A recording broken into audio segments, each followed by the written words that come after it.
Bonjour à toutes et à tous, j'espère que vous allez bien. Aujourd'hui dans À la découverte 2, j'aimerais vous parler de stupeur et tremblement. Commençons par le synopsis de départ pour bien poser le propos. Alors ici on a donc affaire à Amélie, ce sera la héroïne du film qu'on suivra d'ailleurs exclusivement sous son point de vue.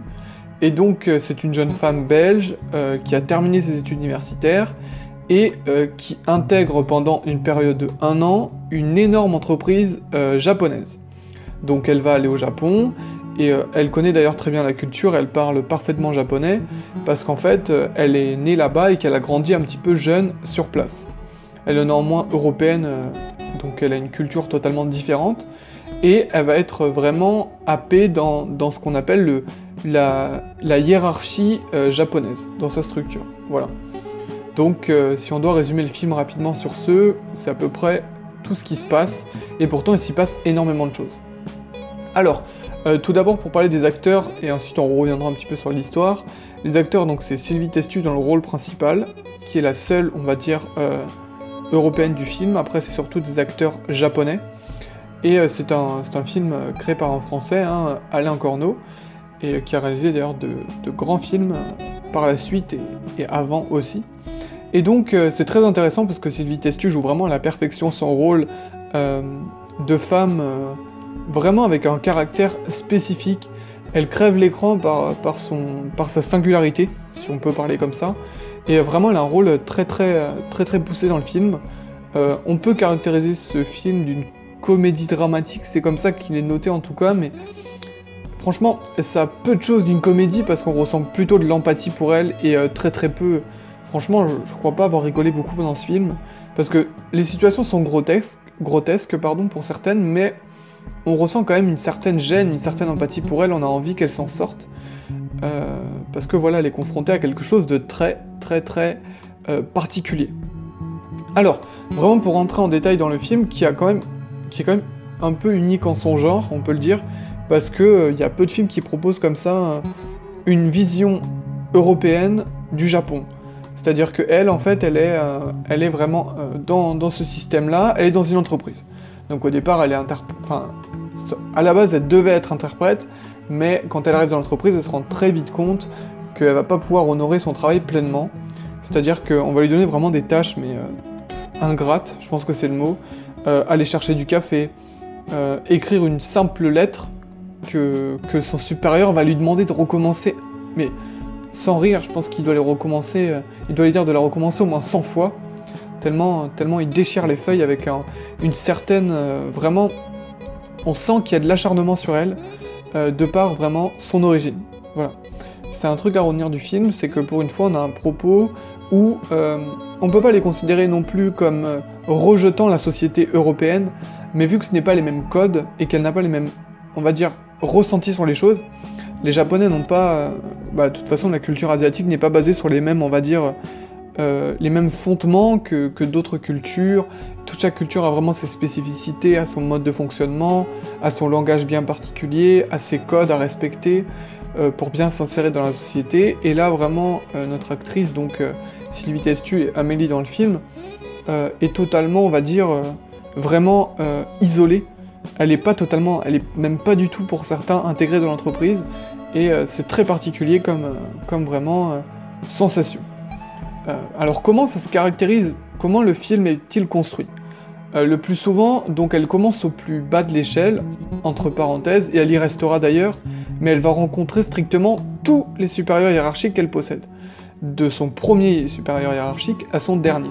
C'est pour elle un peu, on peut dire, une fascination, c'est-à-dire qu'elle y accorde énormément d'attention, c'est pour elle presque une observation, on dirait qu'elle veut en tirer quelque chose de plus profond, c'est-à-dire que ça l'intéresse énormément, qu'elle est limite passionnée par ça, parce qu'elle trouve ça fascinant, le fait que tous les Japonais aient comme ça des codes hiérarchiques, soient parfaitement bien structurés, qui aient une appartenance complète à l'entreprise, un sacrifice, un dévouement, et elle aimerait vraiment leur ressembler, parce que elle aime cette culture-là, elle aime tout ça, et elle veut s'imprégner et s'intégrer.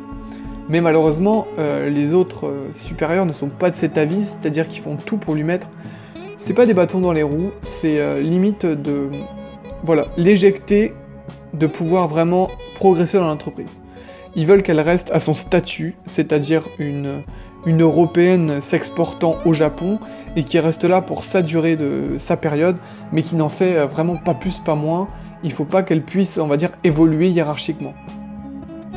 Et c'est très très bien retranscrit dans le film, parce qu'au fil du temps, on voit que Sylvie Testud devient un peu folle. Donc Amélie dans le film, hein, je vais plutôt dire Amélie, ce sera plus pratique. Elle devient de plus en plus, on va dire, déconnectée du monde dans lequel elle vit, quoi. Elle devient totalement happée par son entreprise, elle a plus de temps à elle. D'ailleurs, toute l'action se passe à l'intérieur de l'entreprise, on ne voit pas chez elle, on voit 2 scènes à tout casser dehors. Donc c'est vraiment une ambiance, on peut dire un peu, pas claustrophobique, parce qu'on sent qu'elle a de l'espace, du mouvement, etc. Mais elle est comme écrasée par l'entreprise, elle prend le dessus sur elle. Voilà, la structure prend le dessus sur sa personnalité. Et donc, au départ, elle va rencontrer un premier obstacle avec son supérieur hiérarchique qui lui demande d'écrire une simple lettre quand elle arrive dans l'entreprise, et lui demande de recommencer des centaines de fois. Parce qu'il dit toujours qu'il y a un défaut, qu'il y a quelque chose qui va pas. Et elle, en fait, elle le prend toujours du côté positif, c'est-à-dire qu'elle prend la tâche très au sérieux. Elle veut vraiment, on va dire, participer à fond dans l'entreprise, elle veut montrer une image très positive d'elle, et voilà. Ensuite, donc ça se passe pas très bien avec ça, elle fait plein d'erreurs, notamment elle va mettre un café elle va donner les cafés pendant une réunion, et elle a le malheur de parler japonais, et malheureusement c'est très très mal vu, ça veut dire qu'elle maîtrise autant la langue que le peuple japonais, ce qui est très mal vu, étant elle de culture, en tout cas au niveau de son visage, étant européenne, voilà, c'est très mal vu. Donc voilà, encore une fois, on va lui rappeler sa place, on va lui rappeler qu'elle doit se tenir de son rang, et qu'elle ne doit pas chercher la supériorité, ou même l'égale des gens autour d'elle. Et bon, il y a des bonnes personnes dans l'entreprise qu'elle rencontre, mais ces bonnes personnes sont vraiment peu nombreuses. On a quand même un sentiment du film négatif du point de vue des Japonais, de par leur, on va dire, structure, de par leur sacrifice quasi divin à l'entreprise. Ça, on a vraiment ce sentiment-là de révolte, on se dit mais c'est fou que vraiment le système japonais soit pas du tout comme le nôtre, mais finalement, on peut ressentir aussi des côtés positifs de cette culture, un dévouement, une société qui se base quand même sur des choses saines, des choses qui voilà, ne peuvent pas être comprises, même de l'Europe, ou même du monde occidental, et voilà, ça c'est très intéressant à noter. Sinon, vraiment, l'actrice joue très très bien, Sylvie Testud remplit son rôle vraiment à la perfection, parce qu'elle dicte, en fait, elle nous raconte au fur et à mesure, on a sa voix mentale aussi, où elle décrit les actions, elle dit ça, j'ai fait ça, oh, c'est impressionnant, comme telle personne maîtrise parfaitement ça. Donc ça, voilà, c'est un sentiment du film aussi à prendre en compte, c'est qu'elle aime l'espace dans lequel elle vit, elle a envie de découvrir de nouvelles choses.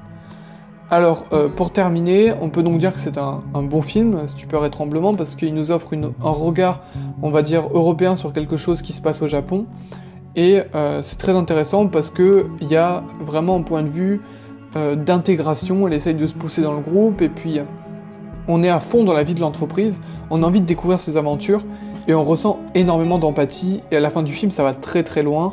Voilà. Je vous conseille pas de regarder de bande-annonce, ni du synopsis de départ, parce que le synopsis spoil strictement tout.